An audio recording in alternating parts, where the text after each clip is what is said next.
Pesados, sejam bem-vindos a mais um tópico de revisão de C. Neste vídeo eu vou falar sobre laços, sobre maneiras de criar laços, loops, dentro da linguagem de programação C. Então, da mesma forma como eu fiz anteriormente em Assembly, eu vou mostrar os casos de fluxograma e mostrar o código em C. Vocês vão perceber que em C as estruturas são bem mais simples do que em Assembly, já que existe um conceito chamado escopo. Então, o escopo é sempre definido com as chaves. Abre chaves e fecha chaves. O escopo define uma região de código onde se aplica uma determinada regra. Pode ser o escopo que determina uma função, pode ser o escopo de uma alternativa simples ou composta. Nesse caso aqui eu estou mostrando uma alternativa simples. Então, numa alternativa simples, a gente verifica uma determinada condição.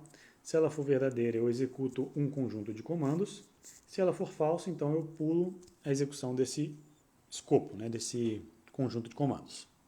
Em C, a gente escreve da seguinte forma. A gente bota um if, condição, abre uma chave para iniciar um novo escopo, coloca a sequência de comandos aqui dentro e fecha a chave para finalizar esse escopo. Então, tudo que estiver fora da chave não vai ser executada se a condição não for verdadeira. Na alternativa composta, eu tenho uma maneira de executar duas parcelas de código diferentes. Então, eu posso executar, ao verificar uma condição, eu quero executar um código se essa condição for verdadeira, e quero executar um outro código se essa condição for falsa. A gente escreve isso em C da seguinte forma. Então, eu vou ter a verificação da condição com if condição, e se a condição for verdadeira, eu executo os comandos aqui dentro. Então, eu vou abrir um novo escopo com abre chaves e fecha chaves.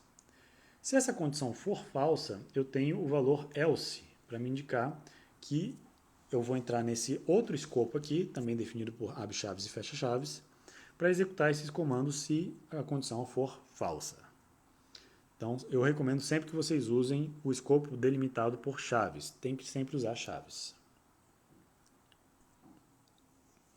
Existem laços que são laços de repetição com variável de controle.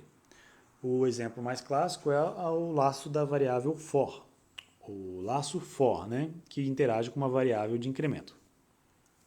Então, dentro do laço for, a gente vai definir três entradas. A primeira entrada é a entrada de inicialização da variável de controle. A segunda é a condição que vai ser verificada a cada entrada. E um código que vai ser executado ao final do laço. Então, um laço que tem 5 iterações, que varia de 0 até 4, tem o seguinte formato: for i igual a 0, i menor do que 5, i mais mais. Esses valores são sempre separados por ponto e vírgula, pois é a maneira que a gente tem para separar comandos diferentes. A representação do fluxograma, então, eu vou verificar essa condição aqui dentro. Se esse valor for verdadeiro, enquanto essa condição for verdadeira, eu fico aqui no loop. Quando ela for falsa, então eu saio do loop e sigo adiante. Um loop de repetição com variável de controle não necessariamente precisa sempre incrementar uma variável. Eu posso usar decremento de uma variável se eu quiser, ou então deslocamento, pode ser usado a qualquer operação. Aqui eu estou mostrando um exemplo que a variável i começa em 5 e termina em 0.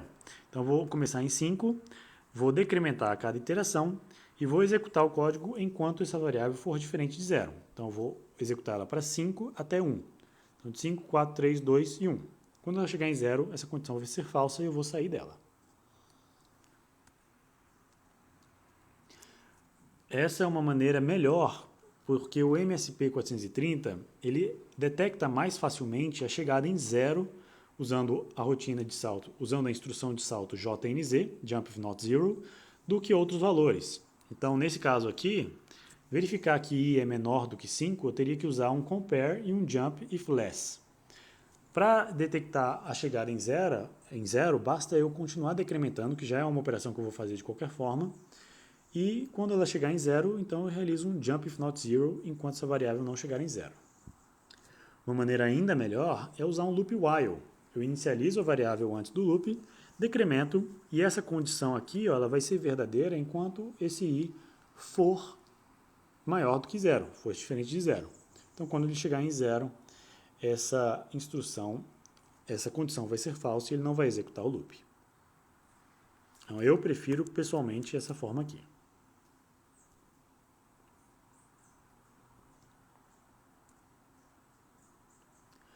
Uma outra forma de fazer verificações em cima de condições, ou melhor, em cima de variáveis, é usando o switch case.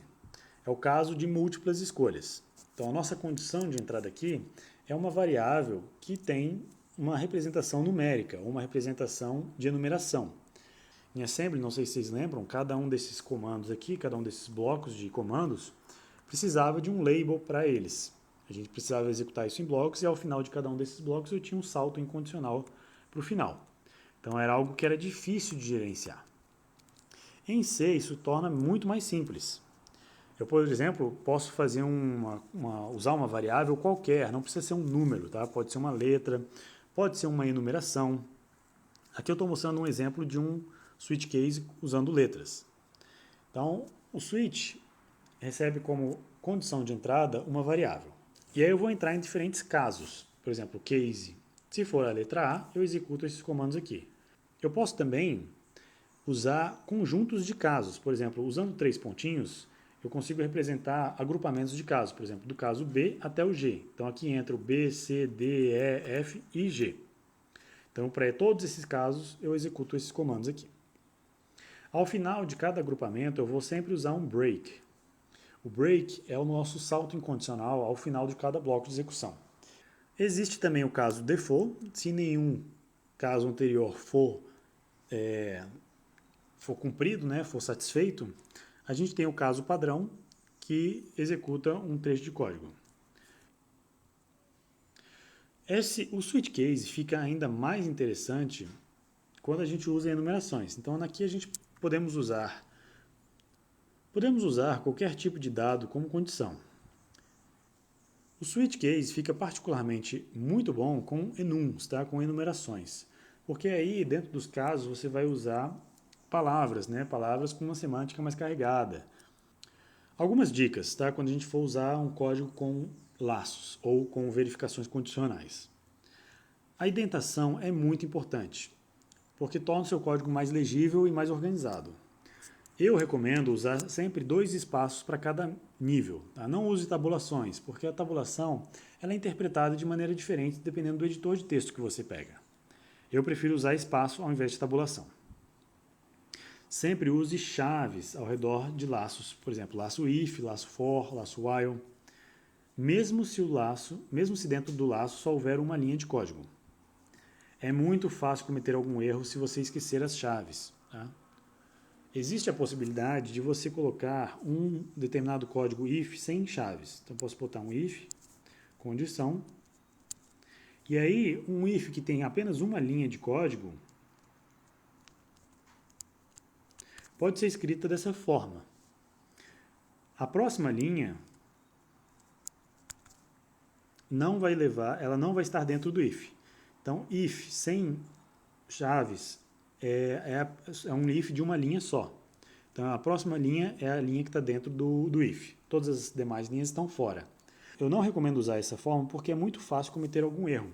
Se você fez um if dessa forma e depois decidiu acrescentar uma nova linha. Então, você vai escrever a nova linha aqui embaixo, vai achar que está dentro do if, enquanto não vai estar. Então, não recomendo usar dessa forma. Então, se você escrever um if condicional ou qualquer outra verificação condicional, né, um if, um loop, for, um while, sempre abra as chaves embaixo do if, escreva o seu código indentado aqui e feche as chaves logo embaixo. Se você usar sempre dessa forma, você nunca vai se confundir, nunca vai cometer erros de chaves. E é isso, pessoal. Espero que tenham aproveitado esse vídeo. Nos encontramos daqui a pouquinho na nossa aula síncrona. Até loguinho.